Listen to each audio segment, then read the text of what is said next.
النبی والصلاة والسلام علی النبی الامی الکریم الرؤوف الرحیم وعلی آلہ واصحابہ الطیبین الطاہرین اما بعد فاعوذ باللہ من الشیطان الرجیم بسم اللہ الرحمن الرحیم یا ایہا الذین آمنوا کتب علیکم الصیام کما کتب علی الذین من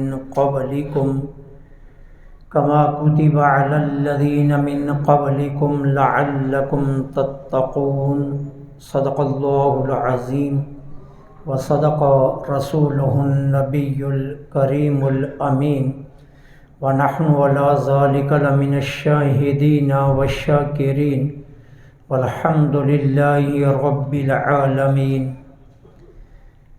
مولا صلی وسلم دائما ابدا علی حبیبک خیر الخلق کلہم فإن من جودک الدنیا وضرتها ومن علومک علم اللوح والقلم مولا صلی وسلم دائما ابدا علی حبیبک خیر الخلق کلہم رضیت باللہ ربا وبالاسلام دینا وبمحمد صلی اللہ علیہ وآلہ وسلم نبیا ورسولا غریبم یا رسول اللہ غریبم یا رسول اللہ غریبم ندارم در جہاں جزتوں حبیبم بری نازم کے ہستم امت تو گناہ گارم ولیکن خوش نصیبم بے حد و بے حساب و لا تعداد حمد و ثنا اس خالق ارض و سما کے لیے جس کی شان یہ ہے کہ وہ جب کسی کام کا ارادہ فرماتا ہے تو کن ارشاد فرماتا ہے تو اگلے ہی لمحے فیقون کا حکم ہو جاتا ہے۔ ان گنت بے حساب درود و سلام میرے اور آپ کے آقا سیدہ آمینہ کے لال حضرت عبداللہ کے لخت جگر سردار مکہ تاجدار مدینہ شہنشاہ عرب و عجم میرے اور آپ کے شفیع روز جزا امت کی رکھوالی کرنے والے نبیوں کے امام شب اسرا کے دولہ مسجد اقصیٰ کے امام اعظم خاتم الانبیاء اور خاتم المعصومین کا تاج سر سجانے والے اللہ کے حبیب امت کے غمخوار جناب احمد مجتبیٰ محمد مصطفیٰ صلی اللہ علیہ وسلم کی ذات پر درود و سلام کہ جن کے تصدق میں اللہ نے ہمیں زندگیوں میں ایک مرتبہ پھر رمضان دیکھنا نصیب فرمایا۔ انتہائی عزت کے لائق سامعین ذی وقار، رمضان المبارک کا یہ بہت ہی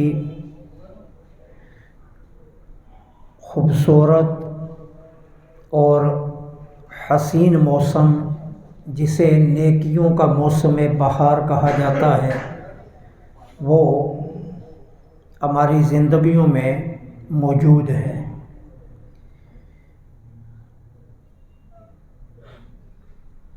رمضان سرکار کی امت کے لیے اللہ کی جانب سے نعمتوں میں سے ایک بڑا انعام ہے، اور اس انعام کے پیچھے اللہ رب العالمین نے سرکار کی امت کے لیے بے شمار انعامات رکھے ہیں۔ رمضان کی فرضیت کا قرآن کریم نے ان الفاظوں میں اعلان کیا کہ اے ایمان والو، تم پر رمضان کے روزے فرض کیے گئے، اور یہ صرف تمہیں پر نہیں، تم سے پہلی امتوں کو بھی اس عمل سے گزارا گیا۔ مقصد تم سے بھی یہی ہے، اور مقصد پہلی امم سے بھی یہی تھا کہ تاکہ تمہیں تقوی کا نور حاصل ہو جائے۔ بھوک اور پیاس کے ذریعے تمہیں کسی آزمائش میں ڈالنا مقصود نہیں ہے، اصل بنیادی مقصد ہے کہ تمہیں تقوی کا نور نصیب ہو جائے۔ اور تقوی کے نور کے لیے دو ایسی طاقتیں جو تمہارے وجود میں ہر لمحے تمہیں جادہ مستقیم سے بہکانے اور بھٹکانے کے لیے مصروف عمل ہیں، انہیں زیر کر کے تمہیں رب العالمین کی بارگاہ کا قرب دے کر ہم یہ چاہتے ہیں کہ تمہیں تقوی کا نور مل جائے۔ اور وہ دو طاقتیں ہیں، شیطان اور تمہارا نفس۔ ایک طاقت کو ہم رمضان کے آغاز میں بند کر دیتے ہیں اور اس کی قوت کو سلب کر لیتے ہیں، اس کی طاقت کو چھین لیتے ہیں، اسے زنجیروں میں جکڑ دیتے ہیں، لیکن اس سے بڑی قوت تمہارے اپنے وجود کے اندر موجود ہے، جو ابلیس سے بھی زیادہ طاقت کی مالک ہے۔ اس قوت سے تمہیں خود نابرد آزما ہونا ہوگا، اس قوت سے تمہیں خود مقابلہ کرنا ہوگا۔ اور مختصر ترین یہ سمجھ لو کہ جنت تکالیف اور مشقتوں میں ہے، اور دوزخ خواہشات اور آرام کے اندر ہے۔ اب خواہشات کے ساتھ مقابلہ تم نے خود کرنا ہے، اور روزے کو تم نے اپنے لیے مشقت نہیں سمجھنا، بوجھ نہیں سمجھنا، اسے اللہ کی جانب سے کوئی سختی قرار نہ دینا، بلکہ روزے کو انتہائی خوش دلی سے قبول کرنا۔ اللہ کو اضطراری عبادات پسند نہیں ہے۔ عزت کا تاج تمہارے سر ہے، فخر کا تاج تمہارے سر ہے، مسجود ملائکہ تم ہو، تمہارے وجود میں ہم نے اپنی نشانیاں رکھی ہیں، ہماری ذات کی جستجو کرنے والے کو ہم یہ کہتے ہیں کہ ہم انسان میں بستے ہیں، تمہاری شارگ سے بھی زیادہ تمہارے ساتھ ہمارے قرب کا رشتہ ہے۔ اس لیے یہ دھیان رہے کہ اس طاقت سے تم نے خود آزمانا، اور روزے کو اضطراری کیفیت کے ساتھ قبول نہیں کرنا، بلکہ روزے کو تم نے رضا کی کیفیت کے ساتھ قبول کرنا ہے۔ حیوانات بھی اللہ کی اطاعت کر رہے ہیں، جمادات بھی کر رہے ہیں، پہاڑ اور ذرے بھی اللہ کی اطاعت کر رہے ہیں، چاند و سورج بھی اللہ کی اطاعت میں ہے، دریا اور سمندر بھی اللہ کی اطاعت میں ہے، لیکن یہ سب کے سب اضطراری اطاعت میں ہیں، یہ مجبوراً کر رہے ہیں۔ اللہ چاہتا ہے تم مجبوراً روزہ مت رکھنا، تم اشرف المخلوقات ہو، تم مسجود ملائکہ ہو، تمہارے وجود کے اول وجود کو ہم نے اپنے دست قدرت سے خلق کیا ہے، ہم یہ چاہتے ہیں کہ تم اضطراری طور پر روزہ نہ رکھو، بلکہ تم کیا کرو، ہماری محبت میں روزہ رکھو۔ اللہ یہ چاہتا ہے کہ روزے کو مجبوری سمجھ کر نہ رکھا جائے، روزے کو رب کی محبت کا ذریعہ سمجھ کر رکھا جائے، خوش دلی سے رکھا جائے، پسند سے رکھا جائے، مرضی سے رکھا جائے، مجبوری سے نہ رکھا جائے۔ یہ سوچ کر نہیں کہ یہ فرض ہے، یہ سوچ کر کہ اس کے ذریعے مجھے میرے رب کا قرب نصیب ہوتا ہے، یہ میرے رب کی محبتوں کا راستہ ہے، یہ میرے خالق کی خوشنودی کا راستہ ہے، یہ میرے رب کی رضا کا راستہ ہے، یہ تقوی کے نور کے حصول کا راستہ ہے، اور یہ اپنے رب کے قرب میں جانے کا راستہ ہے۔ اس لیے روزہ رکھنا اضطراری نہیں، ہم تم سے اختیاری عبادت کا مطالبہ کرتے ہیں کہ تمہارا روزے میں تصور محبت کا تصور ہونا چاہیے۔ اب اس کے لیے صحیح بخاری شریف کی میں حدیث آپ کی خدمت میں عرض کرتا ہوں۔ عن ابی ہریرہ رضی اللہ تعالی عنہ ان رسول اللہ صلی اللہ علیہ وسلم قال الصیام جنہ۔ سیدنا حضرت ابو ہریرہ رضی اللہ تعالی عنہ روایت کرتے ہیں، رسول اللہ صلی اللہ علیہ وسلم نے فرمایا الصیام جنہ، روزہ ڈھال ہے۔ کس بات سے ڈھال ہے؟ روزہ ڈھال ہے، یہ کس چیز سے ڈھال ہے؟ نفس کے حملے سے بچانے۔ ابلیس کے حملے کی بات نہیں ہے، ابلیس تو قید ہے، نفس کے حملوں سے بچانے کے لیے یہ ڈھال ہے۔ روزہ ڈھال ہے، کس چیز کا ڈھال ہے؟ شہوت کے تقاضوں سے تمہیں دور رکھنے کے لیے یہ ڈھال ہے۔ روزہ ڈھال ہے، کس چیز کا ڈھال ہے؟ کہ روزہ تمہیں روکتا ہے ان شہوات کو پورا کرنے سے جن کا تمہارا نفس مطالبہ کرتا ہے تم سے۔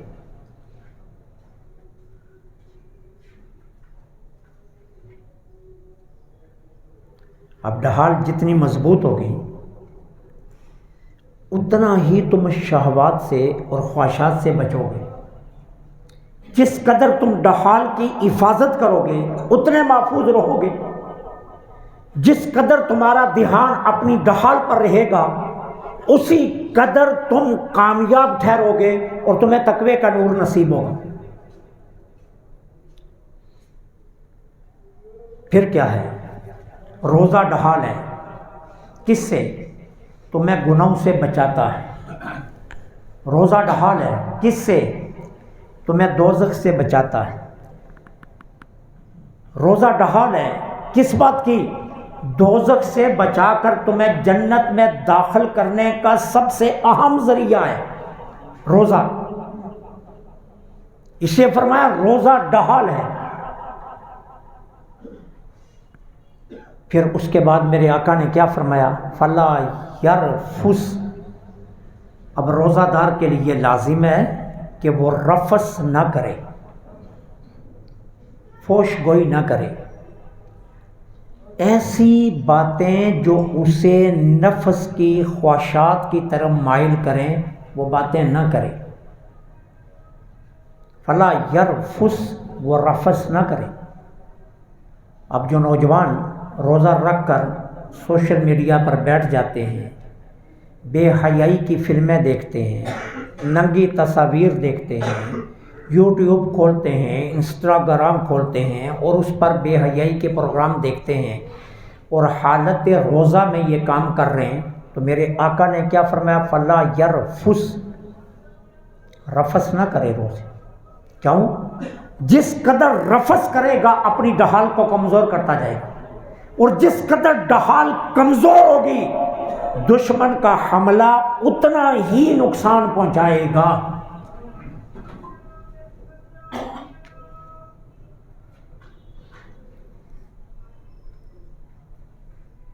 یہ یاد رکھنا. اس لیے فرمایا فلا یرفس، رفس نہ کرے روزہ دار. روزہ دار کو اس چیز پر دھیان رہنا چاہیے، روزہ دار کو خیال رہنا چاہیے، ہر رفس سے وہ اپنے آپ کو بچا کر رکھے. کوئی شہوات کی بات نہ کرے، شہوات کی طرف توجہ نہ دے، اپنے نگاہوں کی، اپنے اعضاء کی، اپنے خیالات کی، اپنے تصورات کی پاکیزگی کا لحاظ رکھے. فلا یرفس، وہ رفس نہ کرے. یہ میرے آقا کریم کا فرمان ہے. پھر اس کے بعد کیا فرمایا؟ ولا یجہل، اور جہالت والی باتیں نہ کرے. روزہ رکھ کر جہالت والی باتیں نہ کرے. جہالت والی باتیں کیا ہیں؟ کسی کو گالی دینا، کسی کا مذاق اڑانا، کسی کی غیبت کرنا، کسی کی چغلی کرنا، کسی کے حقوق چھیننا، یہ جہالت کی باتیں. فرمایا روزے کی حالت میں جہالت کی باتیں نہ کریں. کیوں؟ جہالت کی باتیں اس کے روزے کو کمزور کریں گی اور تقوی کے نور سے محروم کر دیں گی. جو بنیادی مقصد ہے اس مقصد سے محروم کر دیں گے. اسے فرمایا بلا یہ جہالت کا کوئی کام نہ کرے حالت روزہ میں. گال نہ دے، غیبت نہ کرے، چغلی نہ کرے، کسی کے لیے برا نہ سوچے، برائی کا ارادہ نہ کرے، برے الفاظ نہ اپنی زبان سے بولے، اور لڑائی جھگڑے سے اپنے آپ کو محفوظ رکھے. ان امرؤ قاتل، قابل توجہ حدیث کے الفاظ ہیں. ان امرؤ قاتل، اگر کوئی شخص اس سے جھگڑا کرنا چاہتا ہے، وہ اس کو جھگڑے پر ابھار رہا ہے، وہ اس کے ساتھ ایسا رویہ اختیار کر رہا ہے کہ جس سے جھگڑے کا ماحول بنے، تو میرے آقا نے کیا فرمایا؟ او شاتمہ، یا اس کو گالی دے رہا ہے، فلیقل، اس سے کہہ دے انی صائم، میں روزہ دار ہوں، میں تم سے جھگڑا نہیں کرنا چاہتا. ایک مرتبہ نہیں، فرمایا مرتين، 2 مرتبہ اسے کہے کہ بھائی میں روزے کی حالت میں ہوں، میں تمہاری گال کا جواب نہیں دوں گا، میں تم سے جہالت کے عمل نہیں کروں گا، میں کوئی ایسا عمل نہیں کروں گا جس سے میرے روزے کا نور کم پڑ جائے. فرمایا مرتين والذی نفسی بیدہ. اب سوال یہ ہے کہ حضور کو پہلے جملوں پر یہ الفاظ کہنے کی ضرورت نہیں پڑی، اور یہاں آ کر میرے آقا قسم اٹھا رہے ہیں. فرمایا قسم ہے مجھے اس ذات کی جس کے دستے قدرت میں میری جان ہے، لخلوف فم الصائم اطیب عند اللہ تعالی من ریح المسک. بھوکا رہنے کی وجہ سے روزہ دار کے معدے سے جو بو اٹھتی ہے، جب یہ بو اس کے منہ سے باہر نکلتی ہے تو اللہ کو یہ بو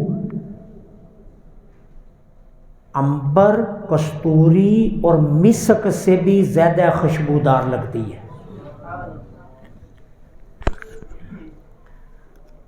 اب اس پر جو محدثین نے جملے کے ہیں نا، وہ جملے قابل سماعت ہیں.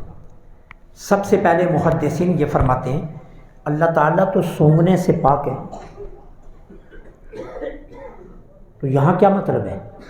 اللہ تو سونگنے سے پاک ہے. ہم اللہ کے بارے میں یہ نہیں کہہ سکتے کہ اس کے نتنے ہیں، اسے خوشبو سے خوشی ہوتی ہے، بدبو سے وہ ناراض ہوتا ہے، وہ سونگتا ہے. یہ اللہ تعالیٰ ان لوازمات سے پاک ہے. اب محدثین فرماتے ہیں اس کا مطلب کیا ہے کہ یہ تو انسانی صفاتیں، حیوانی صفاتیں، سونگنا، خوشبو کو پا کر خوش ہونا، بدبو سے کراہت محسوس کرنا، یہ انسانی صفاتیں، حیوانی صفاتیں، یہ اللہ تعالیٰ کی صفات نہیں ہیں. اب اس کا مطلب کیا ہے؟ اب محدثین فرماتے ہیں اس کا مطلب یہ ہے کہ جب کہیں خوشبو اچھی لگے، ہم اس خوشبو کو یا اس خوشبودار بندے کے قریب ہونا پسند کرتے ہیں. خوشبو کو ہم سونگتے ہیں، اس خوشبو کے قریب ہونا پسند کرتے ہیں. اب اللہ تعالیٰ کیا فرما رہا ہے؟ کیا بندے جب تو بھوکا رہتا ہے، بھوک کی وجہ سے تیرے معدے کے اندر سے جو بدبو کی اٹھتی ہے اور تیرے منہ سے باہر نکلتی ہے، تجھے بھوک ستاتی ہے، تو یہ نہ سمجھ کہ تجھے کسی مشقت میں ڈالا گیا. سرکار فرماتے ہیں مجھے رب کی عزت کی قسم جس کے دستے قدرت میں میری جان ہے، جس قدر بھوک بڑھتی جاتی ہے بندے کو اللہ کا اتنا ہی قرب نصیب ہوتا جاتا ہے۔ یہاں خوشبو سے معنی قرب ہے کہ اتنا ہی اللہ کا قرب نصیب ہوتا ہے۔ جس قدر روزہ آپ کو تنگ کرتا ہے، جس قدر روزے کی مشقت آپ کو احساس دلاتی ہے، اسی قدر آپ کو اللہ کا قرب نصیب ہوتا ہے۔ خوشبو کا معنی یہ ہے کہ آپ کو روزہ اللہ کے قریب کر رہا ہے۔ قرب خداوندی روزے کے ذریعے نصیب ہوتا ہے۔ اچھا، پھر اس کے بعد میرے آقا کریم علیہ الصلوۃ والسلام نے کیا فرمایا؟ فرمایا یترک طعامہ وشرابہ وشہوۃ من اجلی، بندے نے کھانا پینا اور خواہشات کو میری وجہ سے چھوڑا۔ الصیام لی وانا اجزی بی، لہذا روزہ میرے لیے ہے اور اس کی جزا میں ہوں۔ روزہ میرے لیے ہے اور اس کی جزا میں ہوں۔ اب اس کا مطلب کیا کہ روزہ میرے لیے اور اس کی جزا میں ہوں؟ اب اس پر محدثین نے کئی اقوال لکھے۔ اب سب سے پہلا قول محدثین یہ فرماتے ہیں اللہ نے فرشتوں کو بتا دیا ہے میرا بندہ یہ عمل کرے تو اتنا ثواب لکھ دینا، میرا بندہ یہ عمل کرے تو اتنا ثواب لکھ دینا، میرا بندہ یہ عمل کرے تو اتنا ثواب لکھ دینا۔ جب روزے کی باری آتی ہے اللہ فرماتا ہے اس کا ثواب اتنا ہے اتنا ہے اتنا ہے کہ فرشتوں تم لکھ نہیں سکتے، اس لیے یہ میرے اوپر چھوڑ دو، میرے بندے پر چھوڑ دو۔ قیامت کے دن میں روزہ دار کو کھڑا کروں گا، جس چیز کا وہ مطالبہ کرے گا وہی میں اسے عطا کر دوں گا۔ الصیام لی وانا اجزی بی کا معنی یہ ہے کہ یہ میرا اور میرے بندے کا معاملہ، اس کی حد کوئی نہیں ہے اجر کی، ثواب کی، یہ میرے بندے کے اور میرے اوپر چھوڑ دو۔ دوسرا قول جو محدثین نے لکھا وہ کیا؟ قیامت کے دن ایک بندہ آئے گا، بندہ ایک گناہگار، اچھا اس نے کسی کا حق مارا ہے، کسی کا حق چھینا ہے، کسی کو گال دی، کسی کی غیبت کی، کسی کی چغلی کی، کسی کے حقوق چھینے، کسی ہمسائے کو تنگ کیا، کسی غریب کی مدد نہیں کی، کسی ہمسائے کو تڑپتے ہوئے کو دوائی نہ لے کر دی، بے شمار اس کے اوپر اعتراضات ہوں گے حقوق العباد کے۔ اب اللہ تعالیٰ اس بندے کو عدالت میں کھڑا کر کے فرمائے گا لوگوں، معاشر والوں، اس بندے سے کسی کا کوئی معاملہ ہے؟ لوگ آ جائیں گے، مولا میں اس کا ہمسایہ تھا، میں دوائی سے تڑپ رہا تھا، یہ گھر میں عیش کر رہا تھا، اس نے مجھے دوائی نہیں لے کر دی، مالک میں بھوکا سوتا تھا، یہ دو دو ڈشیں کھا کر سوتا تھا، میرے اللہ میرے جسم پر ایک لباس پھٹ گیا، میں بار بار اسے سلائیاں لگاتا رہا اور یہ ہر روز لباس بدل کر گھر سے نکلتا تھا، مالک اس نے کبھی اپنے قرب و جوار میں نہیں دیکھا، اس نے میرے حقوق مارے، کوئی اٹھے گا اس نے میری غیبت کی، کوئی اٹھے گا اس نے میری چغلی کی۔ اب اللہ تعالیٰ اس بندے کی نیکیاں ان لوگوں میں تقسیم کرنی شروع کر دے، یہاں تک کہ ساری نیکیاں ختم ہو جائیں گی۔ اب اس بندے کے نامہ اعمال میں سوائے روزوں کے اور کوئی نیکی نہیں رہے گی۔ اب مطالبہ کرنے والے اور کھڑے ہیں کہ جن کے مطالبے ابھی باقی ہیں، جن کو دینے ہیں، فرشتے عرض کریں گے مولا اب اس کے پاس سوائے روزوں کے اور کچھ بھی نہیں ہے۔ اللہ فرمائے گا روزہ نہ دینا، روزہ نہ اس کا کسی کو دینا، کیونکہ یہ اس کا اور میرا معاملہ ہے، اس کی باقی نیکیاں دے دی ہیں نا۔ اب یہ بندے جو مطالبے پر کھڑے ہیں اس کے روزے میرے لیے تھے، اب ان کو اس کی جانب سے میں اجر دوں گا اور روزوں کی وجہ سے میں اس کو بخش دوں گا۔ الصیام لی وانا اجزی بی کا معنی یہ روزہ میرے لیے ہے اور اس کی جزا میں دوں گا۔ محدثین نے دوسرا قول یہ لکھا۔ تیسرا کیا لکھا؟ محدثین فرماتے ہیں کہ یہاں جو اللہ تعالیٰ نے فرمایا نا کہ روزہ میرے لیے ہے، حالانکہ روزہ تو بندہ اپنے لیے رکھتا ہے، یہ بندے کی عزت کے لیے ہے، جس طرح قرآن میں اللہ نے کہا ناقۃ اللہ، اللہ کی اونٹنی۔ مسجد کو کیا کہتے ہیں؟ اللہ کا گھر، اللہ یہاں رہتا تو نہیں ہے۔ خانہ کعبہ کو کیا کہتے ہیں؟ بیت اللہ۔ تو اس گھر کی عزت کے لیے، اس گھر کے شرف کے لیے، اس گھر کی کرامت کے لیے، اس گھر کی عزت و تکریم کے لیے کہا جاتا ہے یہ اللہ کا گھر ہے، ورنہ اللہ تو کسی جگہ محدود ہے ہی نہیں ہے۔ وہ تو قرآن میں فرماتا اینما تولوا فثم وجہ اللہ، جدھر رخ پھیرتے جاؤ گے ادھر ہی میں خدا موجود ہوں۔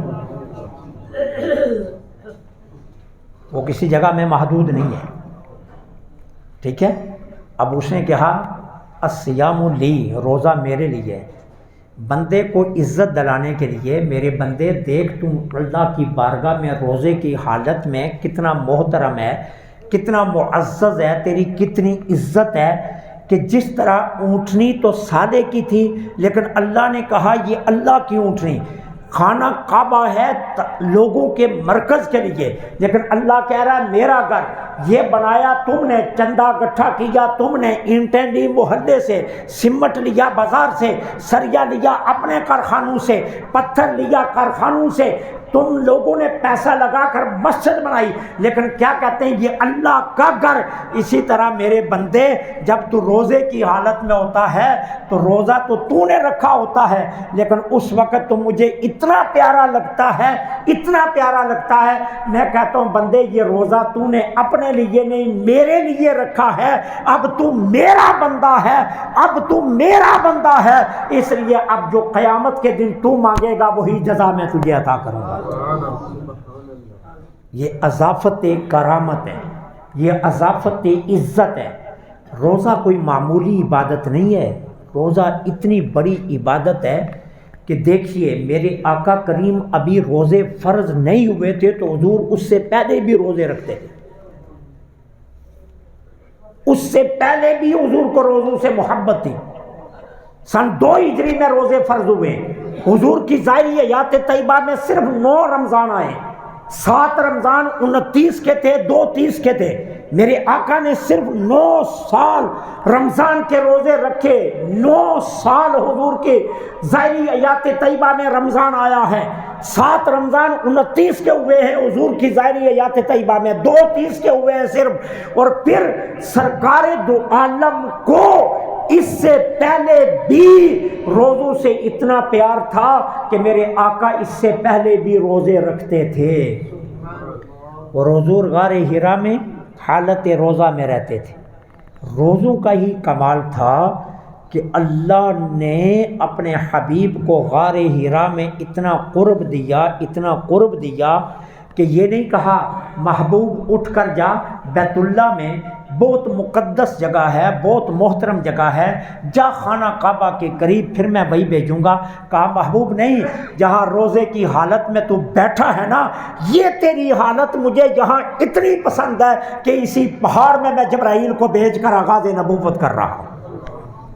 تو روزہ کوئی معمولی عبادت نہیں ہے، آپ تو آسانی سے اسے چھوڑ دیتے ہیں، آپ تو بڑی معمولی سمجھ کر اسے چھوڑ دیتے ہیں۔ سر درد ہے روزہ چھوڑ دیا، دکان کھولنی ہے روزہ چھوڑ دیا، کام پر جانا ہے روزہ چھوڑ دیا۔ اگر آپ کو پتہ چل جائے کہ روزے کی کتنی فضیلت ہے، روزے کی کتنی برکت ہے، تو میرے آقا پتہ ہے کیا فرماتے ہیں؟ میرے آقا فرماتے ہیں اگر میری امت کو روزے کے اجر کا پتہ چل جائے تو میری امت یہ اللہ سے دعا کرے کہ سارا سال روزے رہنے چاہیے۔ روزہ کوئی معمولی عبادت نہیں ہے، روزہ بہت بڑی عبادت کا نام۔ یہ وہ عبادت ہے جو اللہ نے سابقہ کو بھی دی تھی۔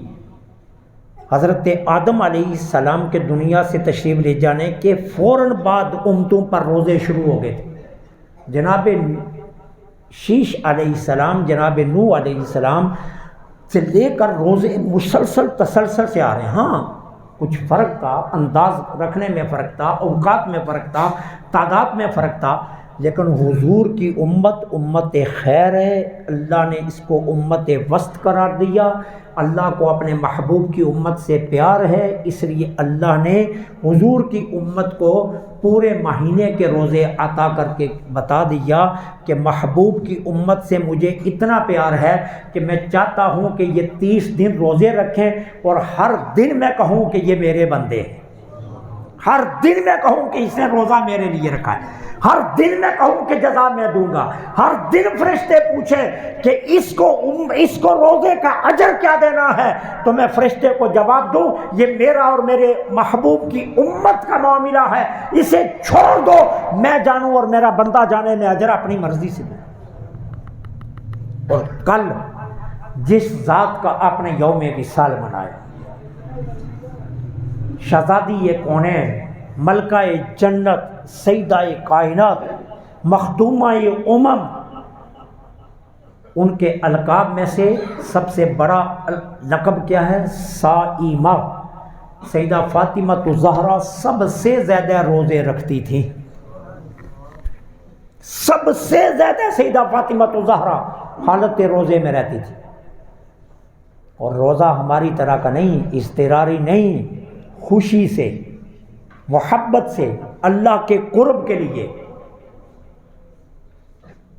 ایک ہے نسب رسول، حضور کا نسب تو باقی شہزادیوں کا بھی ہے، حضور کی 4 بیٹیاں ہیں، سب کا نسب برابر ہے، سبھی سیدہ خدیجہ کی بیٹیاں ہیں، سبھی رسول اللہ کی بیٹیاں ہیں، حضور سبھی کے باپ ہیں، خدیجہ الکبریٰ سبھی کی ماں ہے، لیکن 25 سالوں میں سیدہ فاطمہ کو جو مقام و مرتبہ و عظمت و درجہ ملا وہ باقی 3 بیٹیوں کو کیوں نہیں مل سکا؟